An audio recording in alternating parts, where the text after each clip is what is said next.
तो वो वीडियो मैं आज ही अपलोड कर दिया हूँ। तो वो वीडियो मैं लिंक ग्रुप में शेयर कर दूंगा। अगर नोइदी एक बार देख लेना। और आज जो करेंगे तो पहले क्या क्या हुआ, सिस्टम का बेसिक 2 क्लास हुआ था, फिर एक दिन यूटेक्टिक सिस्टम हुआ, फिर पेरिटेक्टिक सिस्टम हुआ, फिर सॉलिड सॉल्यूशन सिस्टम हुआ, फिर पेरिटेक्टिक सिस्टम हुआ। और आज जो हम लोग कर रहे हैं उसको बोलते हैं limited solid solution system. Limited solid solution system. Last 2 week class का थोड़ा प्रॉब्लम हुआ है क्योंकि मेरा लैपटॉप खराब हो गया था, तो हम लोगों को रिकवर करना है। तो इस वीक में कंटिन्यूअसली आज कल परसों परसों के बाद के दिन ट्यूसडे तक क्लास लूंगा, और साथ में भी नेक्स्ट वीक में भी एक्स्ट्रा 1-2 क्लासेस होंगे। तो लिमिटेड सॉलिड सॉल्यूशन किसके अंदर दिखाता है? लिमिटेड सॉलिड सॉल्यूशन होता है Na एंड के फेल्ड्सपर के बीच। Na और के फेल्ड्सपर के बीच, ठीक है ना। ये लिमिटेड सॉलिड सॉल्यूशन जो है वो सोडियम एंड पोटेशियम फेल्ड्सपर के बीच लिमिटेड सॉलिड सॉल्यूशन होता है। तो लिमिटेड क्यों बोल रहे हैं? क्यों हम लोग कंप्लीट सॉलिड सॉल्यूशन और लिमिटेड सॉलिड सॉल्यूशन के बीच में क्या डिफरेंसेस होंगे वो हम लोग अभी देखेंगे। तो चलो पहले तो सिस्टम ड्रॉ करते हैं।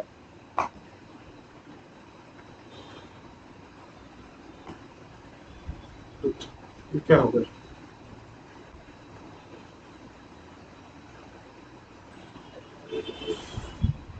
तो सिस्टम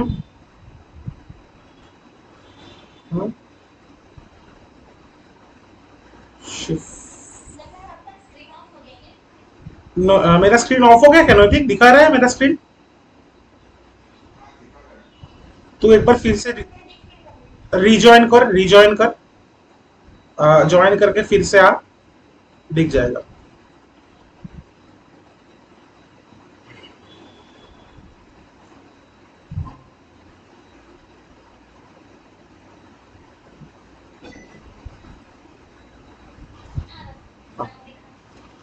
तो लिमिटेड सॉलिड सॉल्यूशन में क्या होता है?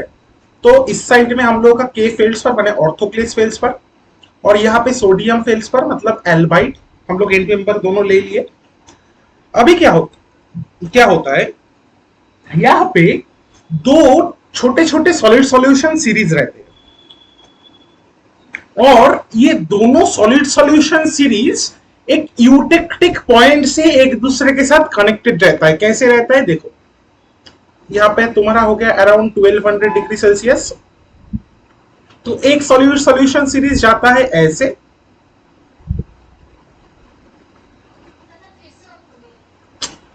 फिर से ऑफ हो गया ना, रुक जा, अभी मैं एक बार ऑफ करके ऑन कर रहा हूँ।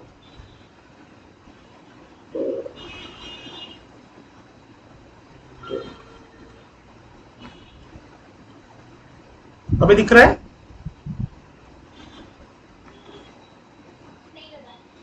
नोइती दिख रहा है अभी? तो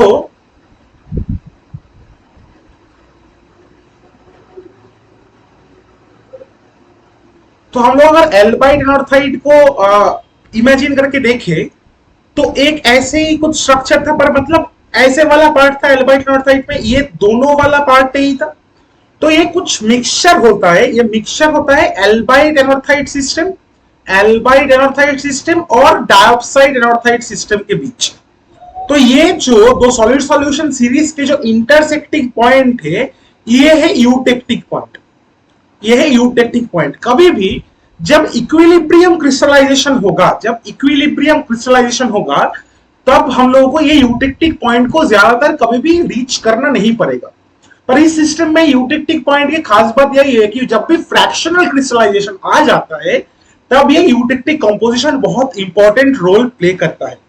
और ये सिस्टम में और एक इंपॉर्टेंट चीज है, जो है ये वाला लाइन। यहां पे एक लाइन होता है, इसको बोलते हैं सॉल्वस, सॉल्वस, सॉल्वस, सॉल्वस लाइन। तो ये क्या था? ये था हम लोगों का लिक्विडस, ये था हम लोगों का सॉलिडस,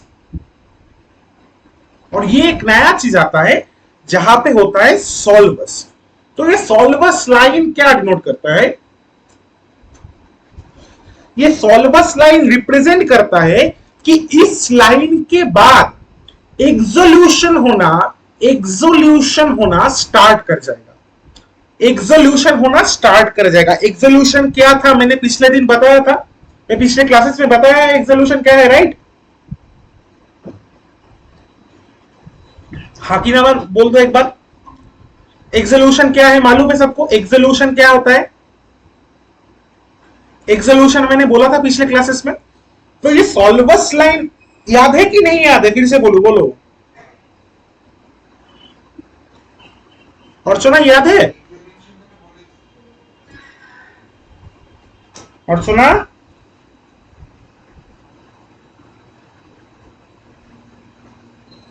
अच्छा ठीक है चलो। एग्जोल्यूशन की नोटिक एक बार बोल, एक बार बोल दो।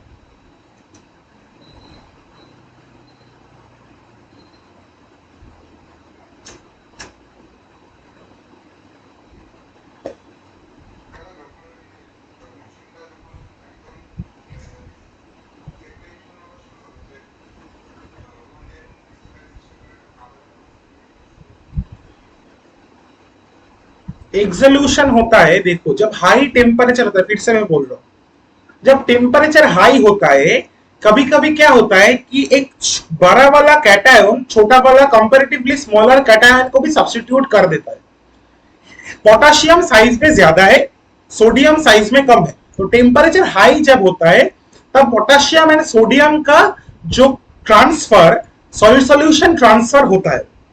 पर जब फिर सॉलिड हो जाने के बाद क्या होता है, जब टेम्परेचर धीरे धीरे गिरता है, ये कंपैरेटिवली लार्जर साइज होने की वजह से पोटेशियम अपने आप के मतलब क्या होता है कि वो लैटिस में नहीं रह पाता है, वो क्रिस्टल में नहीं रह पाता है, तो वो अलग होना स्टार्ट कर देता है, वो अलग होना स्टार्ट कर देता है, या फिर सोडियम भी अलग होना स्टार्ट कर देता है। तो सॉलिड होने के बाद, सॉलिड फॉर्मेशन होने के बाद ये साइज के डिफरेंशिएशन के वजह से ये जो अलग होने का प्रोसीड्यूर है, इसको ही हम बोलते हैं एग्जोल्यूशन। इसको हम क्या बोलते हैं? एग्जोल्यूशन। तो चलो सिस्टम में आते हैं। हम्म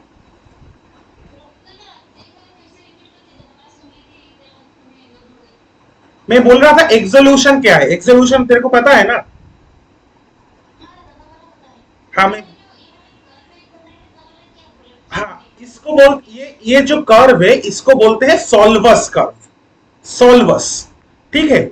ये कर्व के बाद ये एग्जोल्यूशन होना, प्रोसीड्यूर होना स्टार्ट कर देता है। ये सिस्टम के खास बात यही है। तो चलो हम देखते हैं क्या होता है। तो सपोज एक मेल्ट लेते हैं, एक मेल्ट लेते हैं यहां पे। तो मेल्ट का नाम देते हैं ए।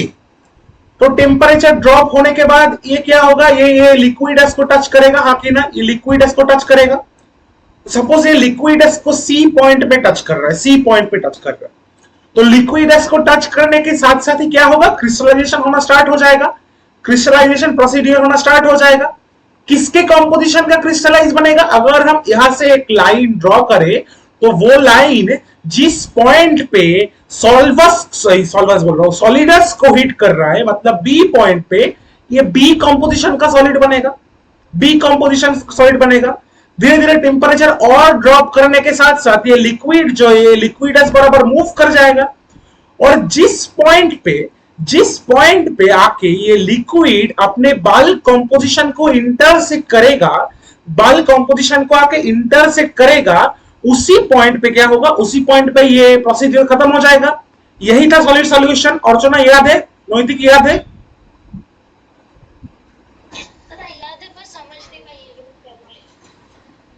अच्छा देखो क्या होता है कि ए लिक्विड जब हम टेम्परेचर धीरे धीरे घटा रहे हैं, ठीक है ना? तो टेम्परेचर धीरे धीरे घटा रहे तो ए लिक्विड जाके लिक्विडस को सी पॉइंट पे इंटरसेक्ट कर रहा है, हाँ कि ना? सी पॉइंट पे ए लिक्विड जाके लिक्विडस को टच कर रहा है, तो सी पॉइंट पे क्या होगा? कौन से कंपोजिशन का क्रिस्टल बनेगा?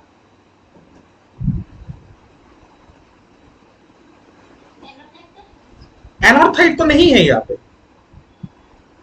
पे तो ऑर्थोक्लेस और एल्बाइट है। बस ऑर्थोक्लेस का होगा, ये तो यूटेक्टिक सिस्टम नहीं है, सॉलिड सॉल्यूशन सिस्टम है। तो यहाँ पे कॉन्स्टेंटली ऑर्थोक्लेस इन एल्बाइट में ट्रांसफॉर्मेशन होता जा रहा है। तो यहाँ पे हम लोगों को प्योर क्रिस्टल मिलेगा क्या ऑर्थोक्लेस का? तो ये जो जिस पॉइंट पे यहाँ पे हम लोग जिस पॉइंट पे यहाँ पे हम लोग लिक्विडस को इंटरसेक्ट कर रहे हैं, अगर इसी पॉइंट से लाइन हम लोग ड्रॉ कर दे जो जाके इस सॉलिडस को कट कर रहा है, जिस पॉइंट पे सॉलिडस को कट कर रहा है उसी पॉइंट का हम लोगों को सॉलिड मिलेगा, हाँ कि ना? उसी पॉइंट का सॉलिड मिलेगा। अब थोड़ा और ठंडा करने के बाद क्या होगा, ये जो मेल्ट है ये लिक्विडस के थ्रू मूव करेगा, हाँ कि ना? तो कब रिएक्शन स्टॉप होगा? जब ये बाल्क कंपोजिशन और सॉलिड जो हो रहा है क्रिस्टलाइजेशन उसका कंपोजिशन सेम हो गया, तब जाकर रिएक्शन स्टॉप हो जाएगा, हाँ कि ना? लिक्विड का बाल्क कंपोजिशन एंड सॉलिड का बाल्क कंपोजिशन जब सिमिलर हो रहा है तब जाकर क्रिस्टलाइजेशन स्टॉप हो जाएगा, हाँ कि ना? तो ई पॉइंट पे जब लिक्विड है तो डी पॉइंट पे जो हम लोगों को क्या मिल रहा है?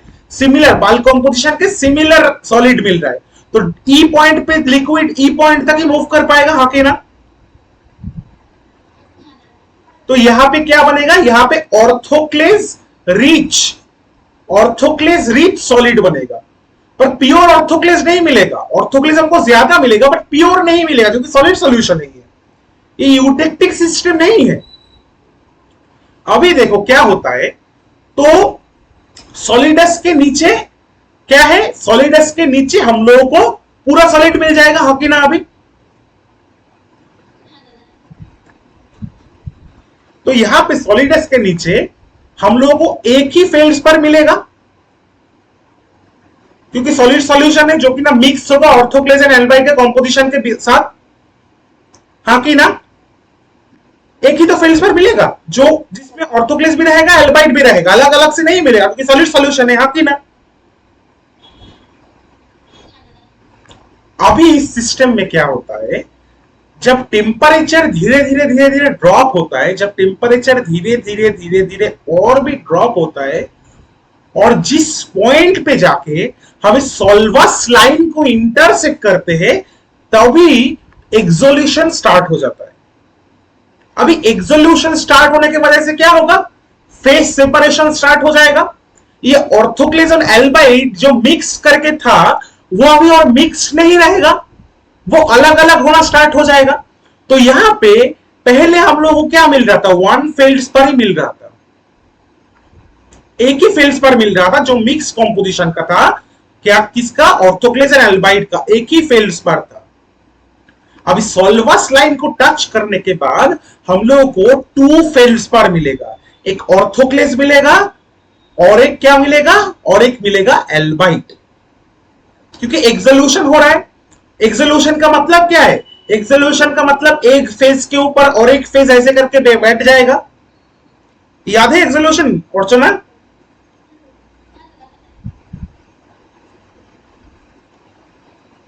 तो ये है हम लोगों का limited solid solution system. Similarly अगर कोई कंपोजिशन हम लोग आई यहां पे ले रहे, उसके लिए भी सिमिलर प्रोसीड्यूर से क्रिस्टलाइजेशन होगा। इसके नीचे सॉलिडस के नीचे जब आएगा तब एक ही फेल्स पर होगा, पर जैसे ही ये सॉल्वस लाइन को इंटरसेक्ट करेगा, उसमें सॉलिड के अंदर ही दोनों फेज डिफरेंशिएशन होना स्टार्ट कर जाएगा। तो इस साइड में अगर हमको ऑर्थोक्लेस रिच सॉलिड मिल रहा है तो इस साइड के हम लोगों को एल्बाइट रिच सॉलिड मिलेगा, एल्बाइट रिच सॉलिड। अभी अगर इस सिस्टम में हम लोग फ्रैक्शनल क्रिस्टलाइजेशन स्टार्ट करते, सपोज ए लिक्विड को लेके फ्रैक्शनल क्रिस्टलाइजेशन स्टार्ट कर रहे हैं हम लोग। लिक्विड ए ही है, क्रिस्टलाइजेशन प्रोसीड्यूर क्या है? पहले इक्विलिब्रियम था, अभी फ्रैक्शनल क्रिस्टलाइजेशन हो रहा है, राइट? तो फ्रैक्शनल क्रिस्टलाइजेशन का मतलब क्या है अर्चना, नमिति?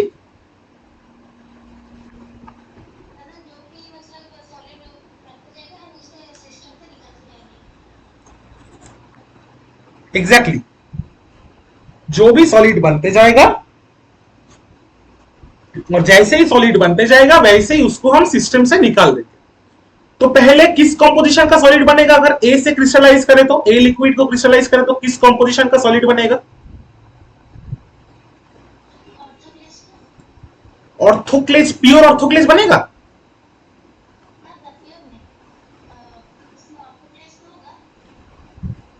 ऑर्थोक्लेज और एल्बाइट मिक्स होगा ना, मतलब बी कंपोजिशन का बनेगा ना, बी कंपोजिशन का। तो फिर क्या कर रहे हैं? बी को हम निकाल दे रहे हैं, राइट? फ्रैक्शन में कर रहे हैं तो बी जब बना, बी को हम निकाल दिए, हाँ कि ना? तो धीरे धीरे धीरे धीरे ये लिक्विड क्या करेगा? जैसे ही सॉलिड को निकाल रहे निकाल रहे, ये इस यूटेक्टिक पॉइंट पे आ जाएगा। ये इस यूटेक्टिक पॉइंट पे आ जाएगा। ये यूटेक्टिक क्रॉस करके इस साइड नहीं जाएगा। एक चीज हमेशा हमेशा के लिए याद रखना, यूटेक्टिक पॉइंट जो होता है, यूटेक्टिक पॉइंट जो होता है उसको हम टेम्परेचर मिनिमा भी बोलते हैं।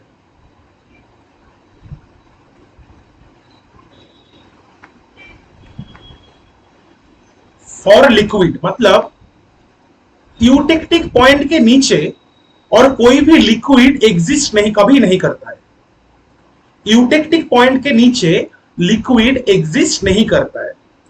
तो ये जो लिक्विड है ये इस साइड नहीं मूव कर पाएगा, ये यूटेक्टिक पॉइंट पे आके खत्म होगा अगर फ्रैक्शनल क्रिस्टलाइजेशन कर रहे हैं। फिर क्या होगा? फिर यूटेक्टिक पॉइंट से जब हम नीचे आएंगे तब ये सबसॉल्वस कूलिंग होगा, और सबसॉल्वस कूलिंग होने के लिए एक्सोल्यूशन होगा और हम लोगों का फेज सेपरेशन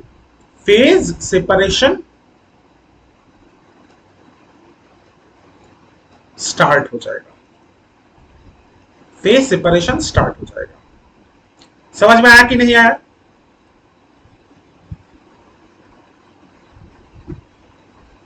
समझ में आया कि नहीं आया? अभी बताओ मुझको कैलकुलेट करके कि सी पॉइंट पे डिग्री ऑफ फ्रीडम क्या होगा। मोहित बता।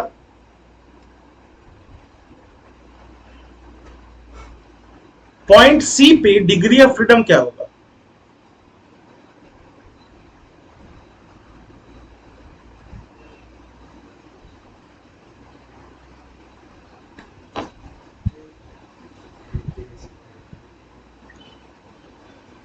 हाँ,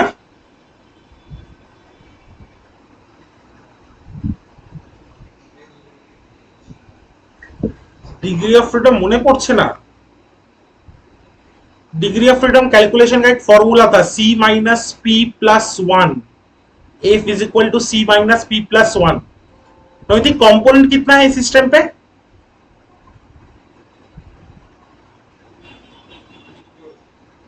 टू। फेज कितना है सी पॉइंट पे?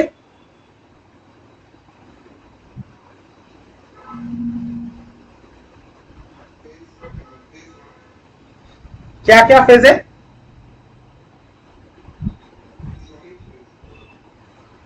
लिक्विड को जब टच कर रहे हैं तो liquid and solid both he exist करेगा ना, वहां पे तो क्रिस्टलाइजेशन स्टार्ट हो रहा है। तो यहां पे फेज भी टू होगा, बी का सॉलिड एंड सी पॉइंट पे लिक्विड। तो डिग्री ऑफ फ्रीडम कितना होगा सी पॉइंट पे? वन होगा। अगर पहले आगे चलो ये पॉइंट लेते हैं, इस पॉइंट पे, इस पॉइंट, इसका नाम देते हैं पॉइंट एक्स। एक्स पॉइंट पे डिग्री ऑफ फ्रीडम कितना होगा अर्चना?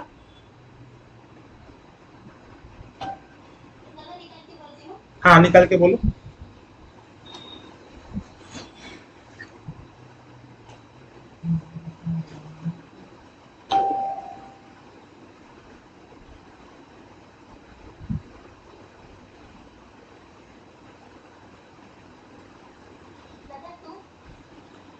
चलो कैलकुलेट करके देखते हैं। फेज कितना है? क्या क्या?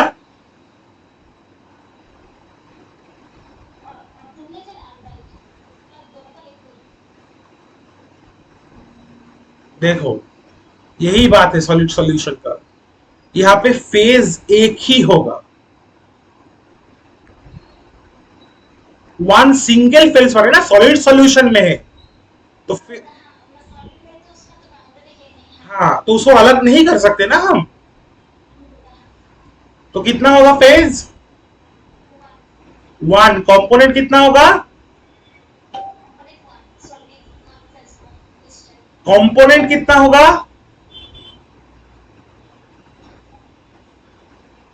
टू कंपोनेंट सिस्टम है, ऑर्थोक्लेज एंड एल्बाइट सिस्टम में ही लिखा गया है टू कंपोनेंट, तो कंपोनेंट तो टू ही होगा ना। ये एक बार फिर से इग्नियस सिस्टम का बेसिक जो क्लास है वो फिर से देख लेना यूट्यूब से।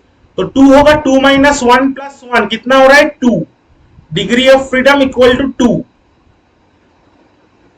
अभी बताओ, यहां पे एक पॉइंट लेते हैं, चलो वाई, ये पॉइंट लेते हैं, वाई नाम देते हैं इसका, और चलो बताइए कि वाई पे डिग्री ऑफ फ्रीडम कितना होगा।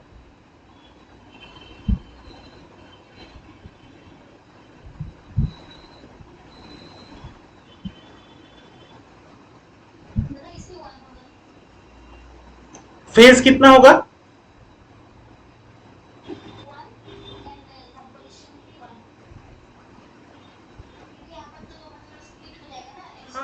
तो स्प्लिट अगर हो रहा है एक्सोल्यूशन की वजह से, तो फेज कैसे वन हो रहा है? कैसे? अगर स्प्लिट हो रहा है तो वो अलग कर सकते हैं ना मैकेनिकली उसको। अगर दो फेज पर अलग अलग हो रहा है तो वो सेपरेबल है ना, वो दिख रहा है ना हमको, तो वो मैकेनिकली सेपरेबल है ना। तो कंपोनेंट यहां पे होगा, तो कंपोनेंट तो पहले से ही दो है, टू कंपोनेंट सिस्टम है ये, कंपोनेंट ऑर्थोक्लेज एंड एल्बाइट। एक बार फिर से तुम लोग, कैसे कंपोनेंट एक होगा बताओ?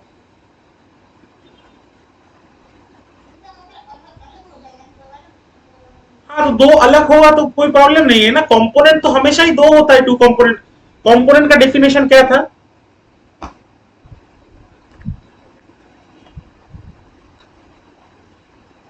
कंपोनेंट का डेफिनेशन क्या था बताओ?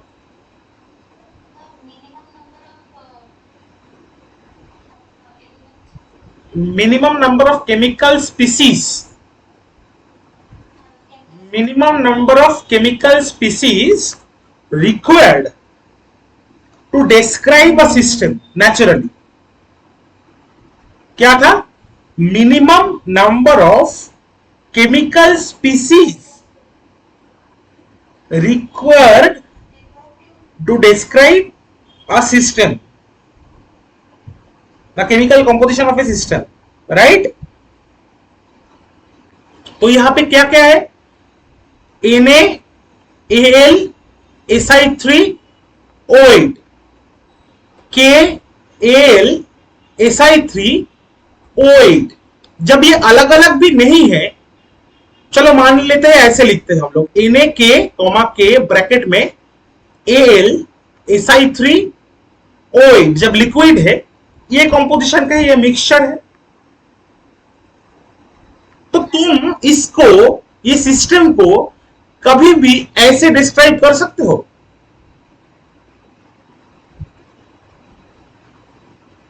कर सकते हो क्या केमिकली?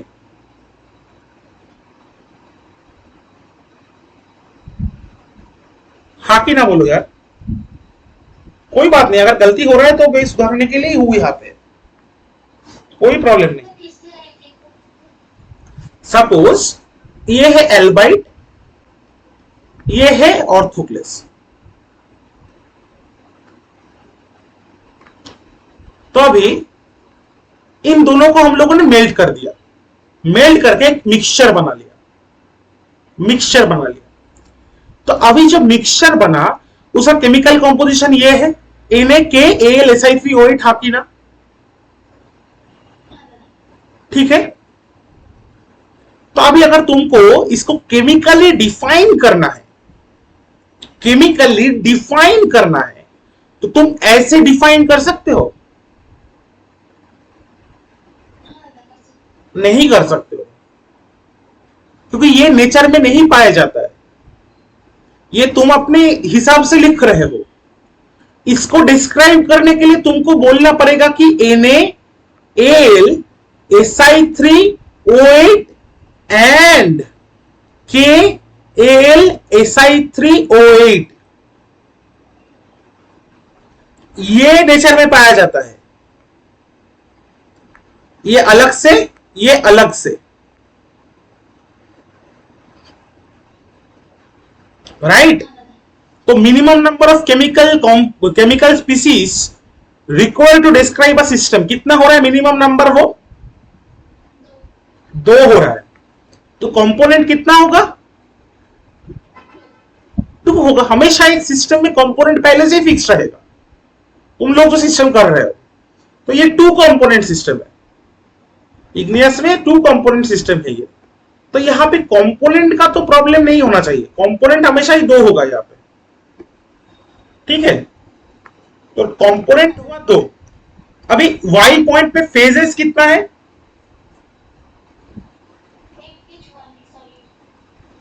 फेज 1 है सॉलिड,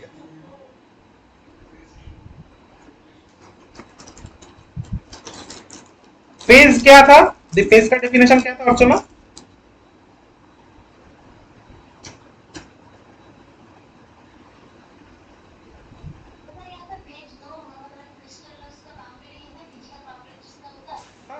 दो होगा, एग्जैक्टली।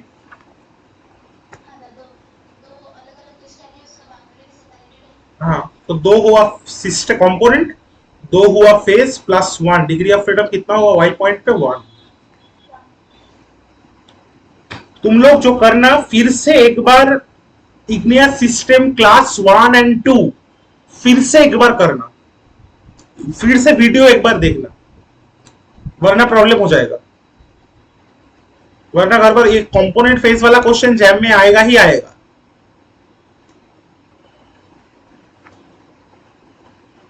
अच्छा चलो, तो यहां पे टेक्सचर जो होता है, तो यही था रिएक्ट सिस्टम जो था। पढ़ना बुक से सिस्टम पढ़ना है, मैं आज बोल दूंगा क्या क्या पढ़ना है। तो यही सिस्टम था। अभी कुछ टेक्सचर्स देखते हैं कैसे होता है। जब भी सपोज ये पहले एक फेल्सपर था, पहले एक फेल्सपर था, कौन से पॉइंट पे? एक्स पॉइंट पे। एक्स पॉइंट का फेल्सपर जो है ये, इससे हम चलो डिनोट कर रहे हैं। एक्स पॉइंट का जो है इससे हम डिनोट कर रहे हैं, एक्स पॉइंट पे फेल्सपर था। अभी जब भी एक्सोल्यूशन हुआ, जब भी एक्सोल्यूशन हुआ, ये कुछ ऐसा दिखेगा, हाँ कि ना? क्योंकि और एक फेज सेपरेशन होना स्टार्ट हो जाएगा, फेज सेपरेशन होना स्टार्ट हो जाएगा एक्सोल्यूशन के बाद। हमेशा हमेशा हमेशा के लिए एक चीज याद रखना, ये जो लैमेल, इसको बोलते हैं लैमेली। ये लैमेली कौन दिखाएगा? जो लेस अबंडेंट है, जो लेस अबंडेंट है, मतलब जो कम मात्रा में है। किसके ऊपर दिखाएगा? जो मोर अबंडेंट है। दोनों में से, ऑर्थोक्लेज एंड एल्बाइट में से जो मोर अबंडेंट है वो नीचे रहेगा, ऊपर बेस, ऊपर लैमेली कौन बनाएगा? जो लेस अबंडेंट है। ये जो टाइप ऑफ टेक्सचर है, इस टेक्सचर को हम बोलते हैं एक्सोल्यूशन लैमेली। एक्सोल्यूशन लैमेली और लैमेला जो भी है, एक्सोल्यूशन लैमेली।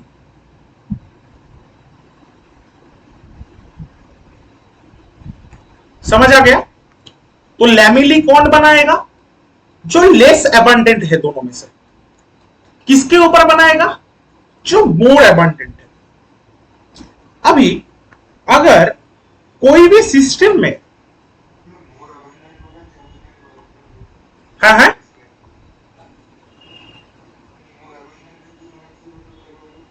मोर अबंडेंट का मतलब है कि जो ये दोनों, सपोज यहां पे जब मिक्स था, ठीक है ना, ये सपोज मिक्स कंडीशन में था, मिक्स कंडीशन में था, तो चलो चलो एक बार देख ही लेते, चलो सिस्टम में ही देख लेते।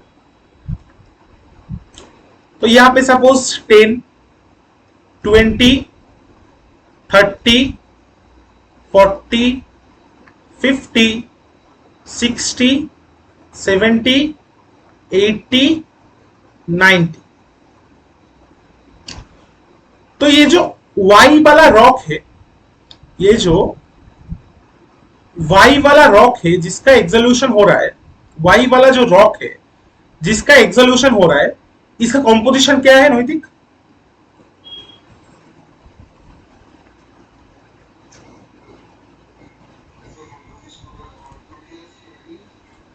ऑर्थोक्लेस।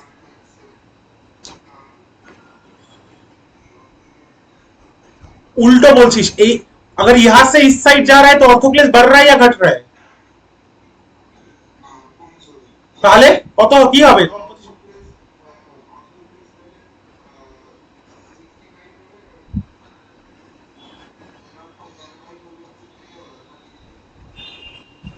अर्चना सही है, सही है। तो लेस यहां पे कौन सा ज्यादा है, ऑर्थोक्लेस ज्यादा है या एल्बाइट ज्यादा है? ऑर्थोक्लेस ज्यादा है। तो मोर एबंडेंट से मतलब मैं यही बोलना चाहता हूं कि जो ज्यादा होगा सिस्टम में, रॉक में जिसका परसेंटेज ज्यादा होगा उसको बोल रहा है मोर एबंडेंट, और जिसका परसेंटेज कम होगा उसको बोल रहे हैं लेस एबंडेंट। समझ में आ गया अभी मोहित? अच्छा, अभी एक और चीज देख लो, यहां पे दो टेक्सचर का नाम आता है, एक होता है परथेटिक टेक्सचर। अगर ये मोर एबंडेंट को हम होस्ट भी बोलते हैं, होस्ट होस्ट। अगर लैमेली जो है वो एनएफएल्स पर का हो तो उसको हम बोलेंगे पार्थेटिक टेक्सचर। तो लैमेली एनएफएल्स पर का होगा तो होस्ट कौन होगा?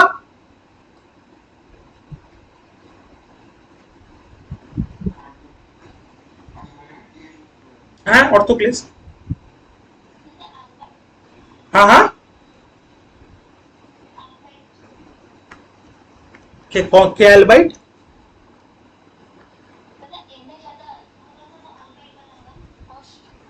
तो एन तो कम है ना, लैमेली जिसका बन रहा है वो ज्यादा है या कम है? मैं क्या बोला अभी? हम्म। और एंटी पार्थेटिक बोलेंगे जब ये लैमेली जो है वो बनेगा के फेल्स पर का और होस्ट होगा एनएफएल्स पर। नोट कर लो, ये बहुत इंपॉर्टेंट है। तो अभी मुझको कोई एक बताओ, अगर ये y ये y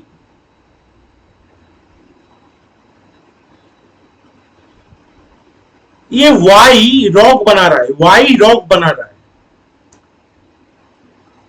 y रॉक है सपोज। तो इसमें हम लोगों को पार्थेटिक टेक्सचर दिखेगा या एंटी पार्थेटिक दिखेगा?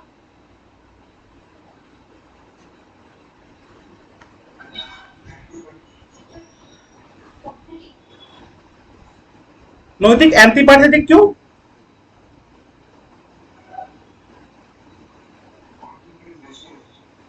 तो ऑर्थोक्लेस अगर ज्यादा है तो वो होस्ट बनेगा या लैमेली बनेगा? होस्ट। तो अगर ऑर्थोक्लेस होस्ट है तो क्या होगा? बोला पार्थेटिक है, पार्थेटिक। एग्जैक्टली, और चलो यू आर राइट। और अगर सपोज यहां पे एक रॉक है जिसका नाम देते चलो एम, तो वो पार्थेटिक बनाएगा या एंटी पार्थेटिक बनाएगा?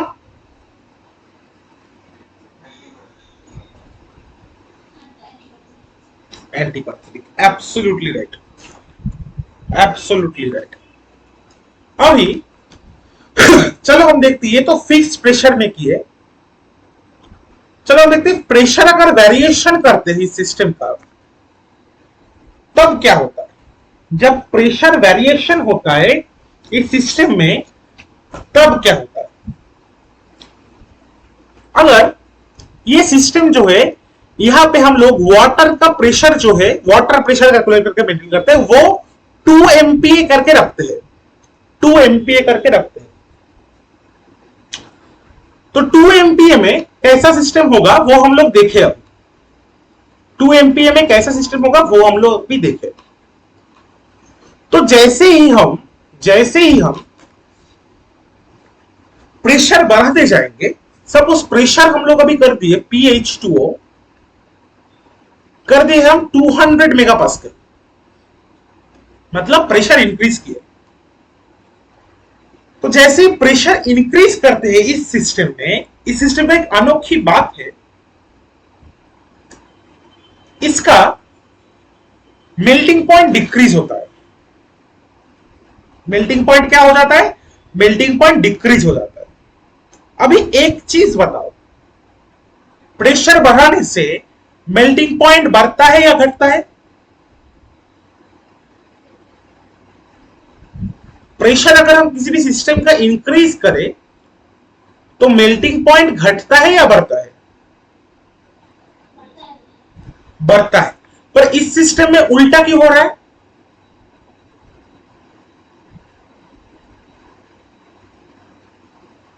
मैं चलो ड्रॉ करके दिखा देता हूं कि 200 मेगापास्कल में सिस्टम कैसा दिखेगा।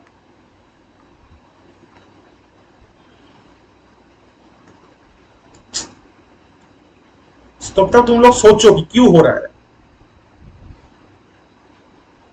अगर यहां पे हम लोग प्रेशर बढ़ा रहे तो मेल्टिंग पॉइंट डिक्रीज क्यों हो जा रहा है, ये तुम लोग सोचो। तो ये मेल्टिंग पॉइंट घट के यहां आ जाएगा और ये जो सिस्टम है वो सॉल्वस के और करीब आ जाएगा, सॉल्वस के और करीब आ जाएगा। आंसर आया दिमाग में कि क्यों यहां पे प्रेशर बढ़ाने के लिए मेल्टिंग पॉइंट उल्टा हो रहा है, घट रहा है इंक्रीज करने की जगह। हाँ और सुना?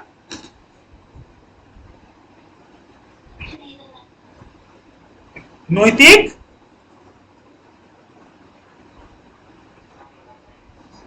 देखो, यहां पे हम प्रेशर के बाजू में क्या लिखा है? Pressure of what? Pressure of H2O। तो H2O मतलब क्या है? वो एक वोलाटाइल है कि नहीं?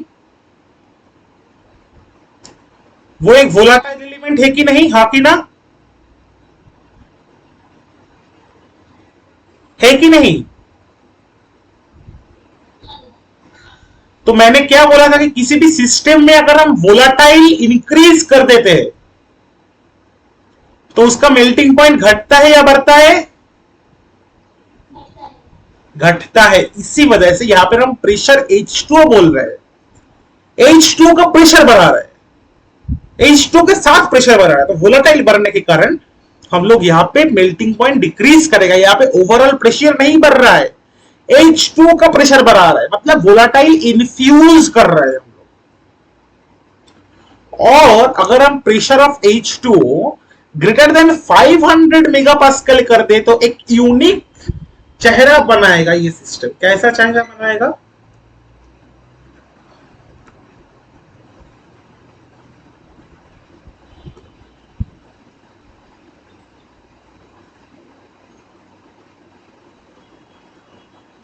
चेहरा होगा ऐसा।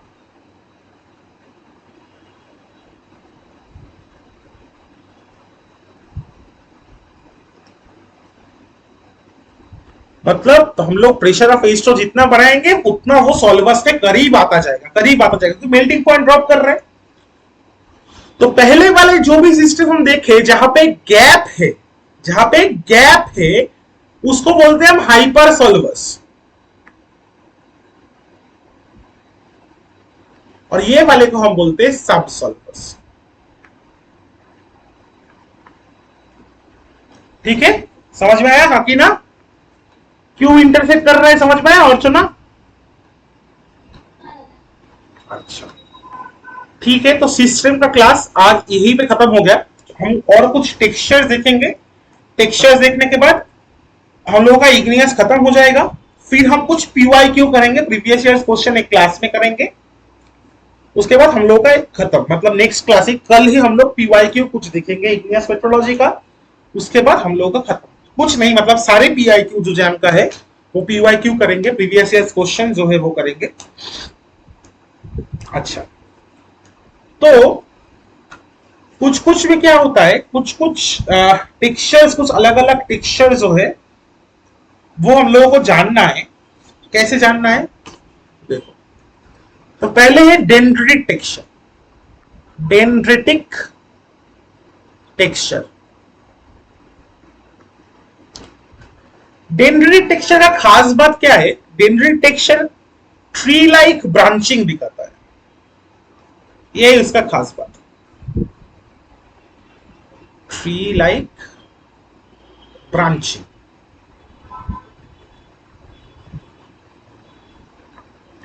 कैसे दिखाता है ट्री लाइक ब्रांचिंग, क्यों दिखाता है ट्री लाइक ब्रांचिंग, वो सबसे इंपॉर्टेंट है। साइंस पढ़ रहे हैं हम, तो क्या होता है जब डिफ्यूजन रेट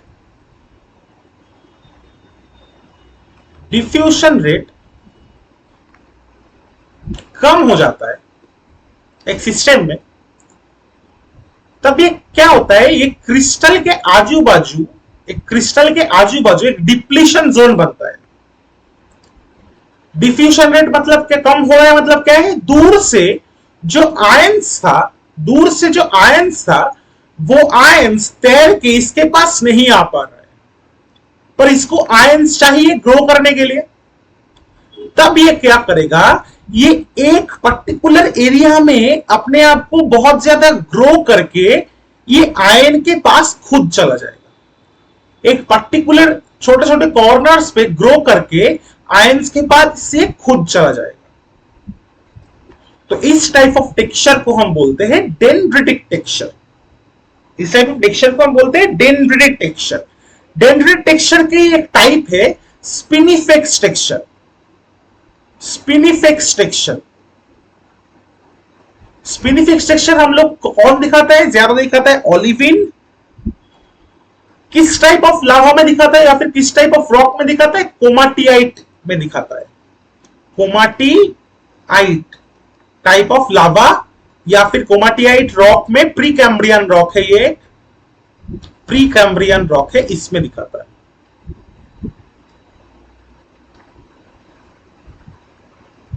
समझे कि नहीं समझे, अर्चना नैतिक समझे कि नहीं समझे?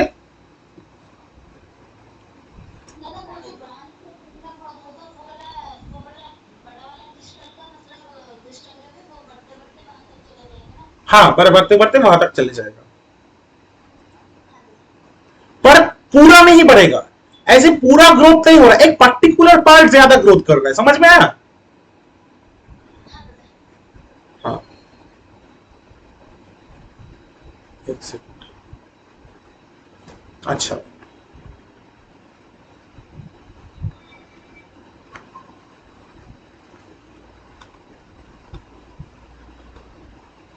तो इसके बाद आता है स्केलेटल टेक्सचर।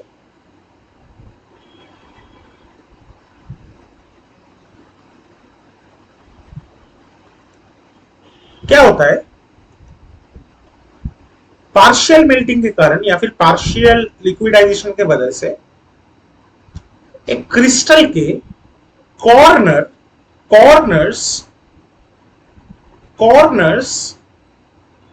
या फिर एजेस या फिर कॉर्नर्स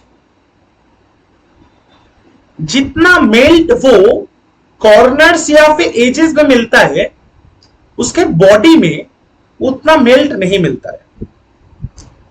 ठीक है, क्रिस्टल के कॉर्नर्स पे और या फिर एज में जितना मेल्ट का प्रेजेंस रहता है, बॉडी में उतना मेल्ट का प्रेजेंस नहीं रहता है।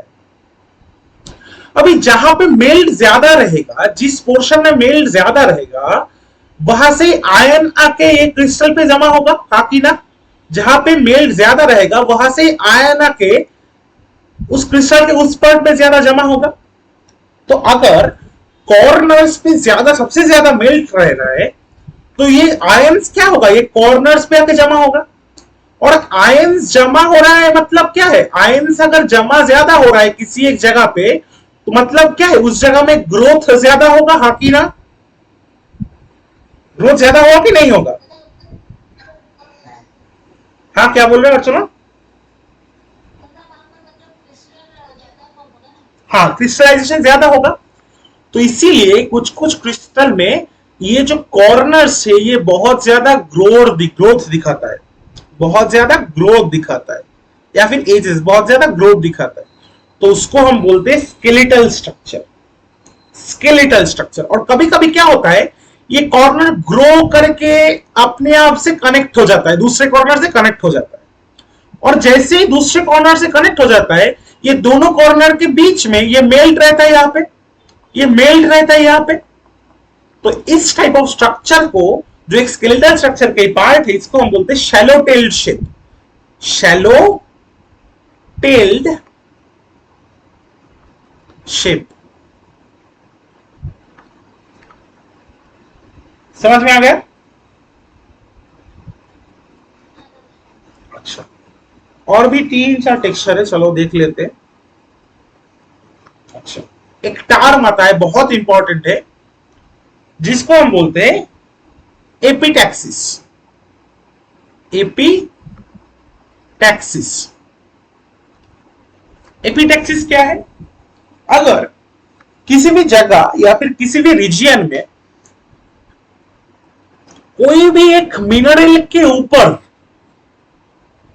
कोई भी एक मिनरल जो पहले से ही वहां पे प्रेजेंट था, कोई भी मिनरल जो पहले से ही वहां पे प्रेजेंट था, उसके ऊपर कोई दूसरी मिनरल क्रिस्टलाइजेशन करना स्टार्ट करे, या फिर कोई दूसरी मिनरल क्रिस्टलाइजेशन करे, उस प्रोसीड्यूर को ही हम बोलते हैं एपिटैक्सिस। ये perthitic, non perthitic, these are all example of epitaxis. वहां पे ही एपिटैक्सिस हो रहा है, राइट? समझे कि नहीं समझे?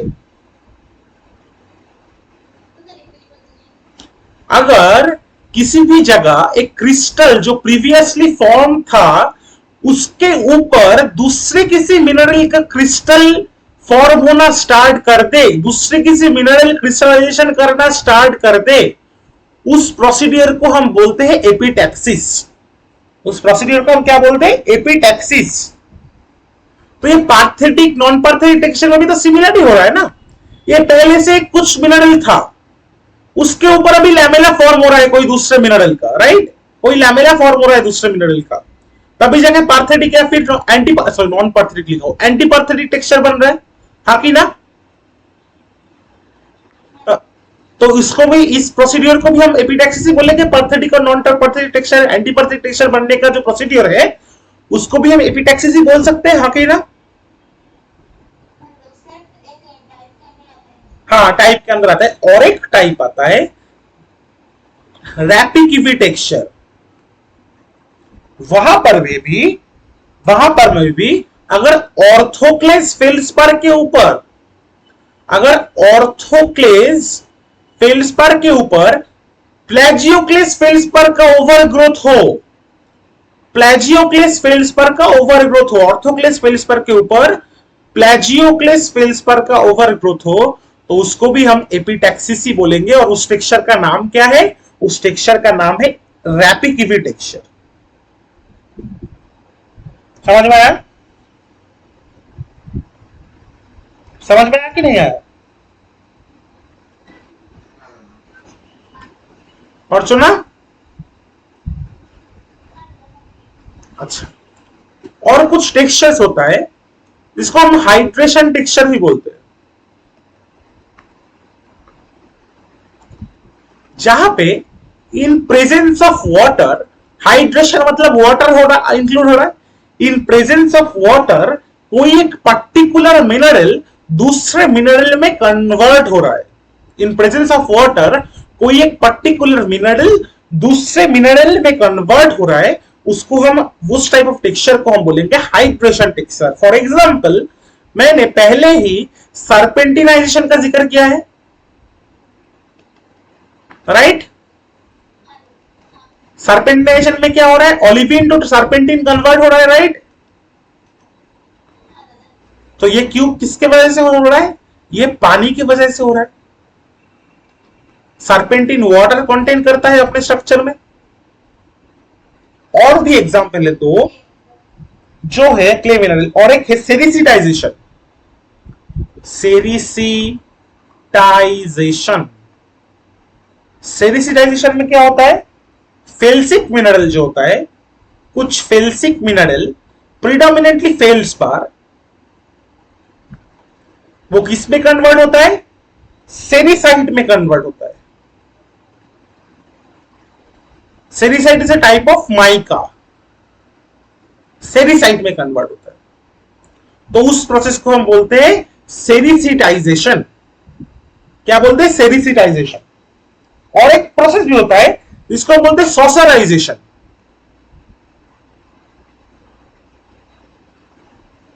सॉरी,